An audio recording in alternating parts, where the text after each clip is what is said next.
আমরা আতঙ্কে থাকি।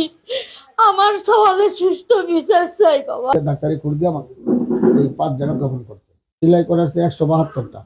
এরকম কাজ যান কোনোদিন করতে না পারে, আমার জেলে ওরা সারা জীবন জেলেই থাকে। আমার বাবার 3 লাখ টাকা ছিনতাই করা হয়েছে। তাহলে আমাদের জীবনের নিরাপত্তা কি দিবে সরকার? অশান্তি সবার সারা জীবনে জেলে থাকাই ভালো। সোমবারের রাত্রে আমার কাছ থেকে উনি টাকা চায়। আমার কাছে টাকা ছিল না, সেই সময় আমার কাছে খুচরা কোনো টাকা ছিল না। আমি ওনাকে টাকাটা দিতে পারিনি। বলছে না আমাকে টাকা দিতে হবে, আমার অসুখের জন্য টাকা দিতে হবে। আমি বলছি আমার কাছে এখন টাকা নেই, তো পরে দেখবো না, যা। সে যায় না। আমি মোটরসাইকেল টান দিয়ে চলে আসছি। বাজারের মধ্যে আমি আসছি, বাজারের মধ্যে একটু বড়ি নিতে আসছি। বড়ি নিতে আসে ওষুধ বড়ির দোকানে আমি গেছি। ওখানে ওই আটো নদী থেকে আসে আমার ছিঁড়ে খুরমারে চলে গেল। তখন ওখানে কেউ ছিল না, খুরমারে চলে গেল। আমি দেখলাম যে খুরমারে চলে, আমি এই করতে করতে ওই চলেই গেল। ওকে আমি আর ধরতে পারলাম না। লাস্টে আমি মোটরসাইকেলটা দিয়ে আমি বাসায় চলে এলাম।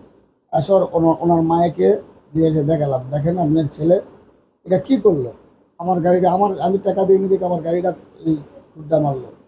এই কথা বলতে বলতে তখন আমি আমাদের বড় ভাই অনেকজনই ছিল, তাদেরকে আমি দেখালাম। তাদেরকে আমি আমার কমিশনার সাহেবকে আমি বললাম, ভাই দেখেন এরকম একটা অবস্থা হচ্ছে, দেখো ওই বাড়িতে আছে কিনা। যখন ওর বাসায় আমি গেলাম, তখন ওই বাসা দিয়ে একটা আমার লাঠির বাড়ি মারলো। তখন আমি বললাম যে এর সাথে লাগাতে নিশা করে আছে। তখন আমি বাড়ি থেকে বাড়ি চলে আসলাম। আসার পরে আমি বাসায় এসে একটু গরম হলাম, একটু আমার অতিরিক্ত বাড়ে গেল যে আমি আসলে আমার গাড়ি ঠিক মারলো। তখন ওই বাইরে বাড়ালো, আমি একটা থাপ্পড় মারছি ওকে। যেটা সত্যি কথা সেটা, আমি একটা থাপ্পড় মারছি। এই থাপ্পড় মারাতে ইস্যু করে ওর ভাস্তা তখন বলেছে যে আমার সামনে আমার কাকাক মারবো, তোর এত বড় সাহস। প্রসঞ্জিত নাম, বলছে এত আমার সামনে তো আমার কাকাক মারবো, এত বড় সাহস করি। ওর সাথে একটু বিতর্ক হয়ে গেল। তারপরে আমি তখন তো ওটা সব মীমাংসা হয়ে গেল। রাত্রে আমি যখন আসার পথে শুনলাম যে প্রসঞ্জিৎ বলল যে এর সাথে গন্ডগোল করে লাভ কি, একবারে আসবে রাত্রে, তুই তো এমনি জেল খাটিস, পরেও জেল খাটিস, তোর জেল খাটার সমস্যা নাই। একবার গলা খুর মারা দিয়ে মারা ফেলে দিয়ে তুই একবারে সারা জীবন জেলে দিয়ে থাক, আমাদের জেল তো খাটিস, আমরা তো জামিন করে এবার ফেলে আসবো, সমস্যা নেই। ওই বলার কারণে সকালবেলায় আমার কাছেও স্টেপ করছে। সকালে মোটরসাইকেল নিয়ে কেবল খাওয়া দাওয়া করে আমি ওয়ার্কশপের পথে বার আছি, তখন আমার মোটরসাইকেল দাঁড় করে আমার খ্যাস করে আমার ব্লেড দিয়ে খুর দিয়ে ডাক্তারি খুর দিয়ে আমার এই 5 জায়গা দখল করছে। করার 172টা। তাদের শাস্তি, আমার শাস্তি, ওরা দুজন দান এরকম কাজ দান কোনোদিন করতে না পারে, আমার জেলে ওরা সারা জীবন জেলেই থাকে। আর মিঠুর যেটা আটল, যেটা সন্ত্রাস, তার ফাঁসি, এর কোনো বাঁচা থাকার অধিকারই নেই। অনেক মানুষের যন্ত্রণা দেয়, এমন কোনো মানুষ বলতে পারবে না যে তার যন্ত্রণা দেয়নি। একটা মানুষের জন্য গোটা এলাকাবাসী যদি একটা অতিষ্ঠ হয়ে যায়, তথা কি করা যায়?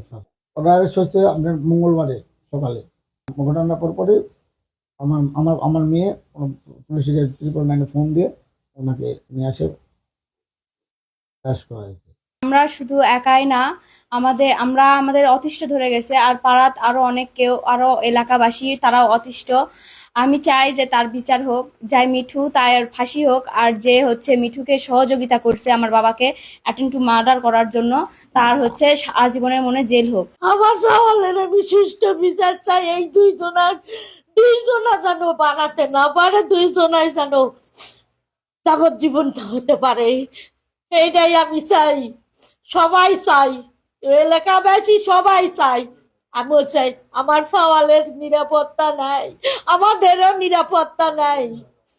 অশান্তি হলে ভাল লাগে যে সবাই, সেদিনই তো আমাকে ভয় লাগেছিল যে কখন বাসা কাবা ঘরের মধ্যে ঢুকে আবার কি বান করে কি একটা পাড়ার মধ্যে অশান্তি কর, যে বিচার আমরা চাই। আমার মেয়ে স্নান করতে গেছে পুকুরে, প্রশাসনের বউ বলেছে কি এখনই নলির পর পাড়া তুলে দিব। আর আমার স্বামী কয়দিন জেলে থাকবে? প্রসাদিতের বউ, প্রসাদিতের মা আর প্রসাদিতের বোন পূজা বলেছে কি আমার ভাই জেলে গেছে, আবার খুন করে আবার জেলে যাবে আমার ভাই। তাহলে আমাদের জীবনের নিরাপত্তা কি দিবে সরকার? আমরা এখন এটা চাই।